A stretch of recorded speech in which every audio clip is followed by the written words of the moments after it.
Assalomu alaykum hurmatli foydalanuvchilar. Mana bugun biz Asaka Bank tomonidan Toshkent viloyati Parkent tumanidagi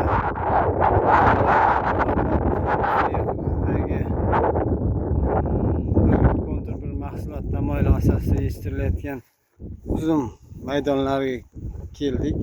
Ushbu loyiha Asaka Bank tashabbusi bilan Asaka Bankni yordamlari bilan amalga oshirilmoqda. Bu yerda hozirgi kunda 17 ta kontur mavjud bo'lib, 112 tadan iborat dehqon xo'jaliklari faoliyat yuritib keladi. Bu yerda konturlar aslida 129, 130, 143, 175, 214 va hokazo shunga o'xshash konturlar mavjud. Har bir konturda uzumning qora kishmish navi ekilgan bo'lib, hozirgi kunda ushbu uzumlar qishki mavsumdan keyin ko'mishishdan ochilgan. Hali hosilga kirish davriga, ya'ni gullash davriga o'tmagan. Endi unib chiqish, barg chiqarish davrida bo'lib turmoqda. Bu yerda dehqon xo'jaliklarining doimiy ishlashini ta'minlash maqsadida Asaka Bank tomonidan dehqon xo'jaliklari bilan doim gaplashib, ularni qiynaydigan muammolarni o'rganib kelinmoqda.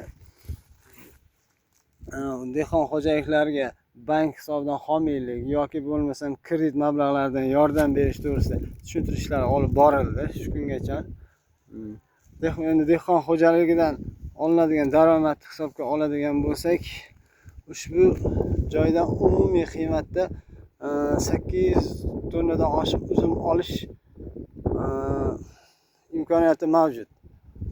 Umumiy daromadga keladigan bo'lsak, 12 milliard 282 milliondan oshiq daromad olish mumkin. Bu degani har bir dehqon xo'jaligiga 109-110 million so'mdan to'g'ri keladi.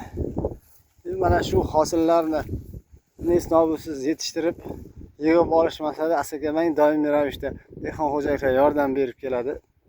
Bu joyda tog' yambog'larida asosan lalmi yerlar, sug'orishsiz hosillar yetishtiriladi. Lalmi yerlar, konturlar yonma-yon bo'lmaganligi sababli juda uzoq kadrimizdan sal uzoqda bo'lishi mumkin, lekin hammasi uzum yetishtirishga moslashtirilgan. Boshqa konturlardan xuddi shunaqa qora kishmish uzumlar yetishtirilib kelinadi. O'zingiz ko'rishingiz mumkin.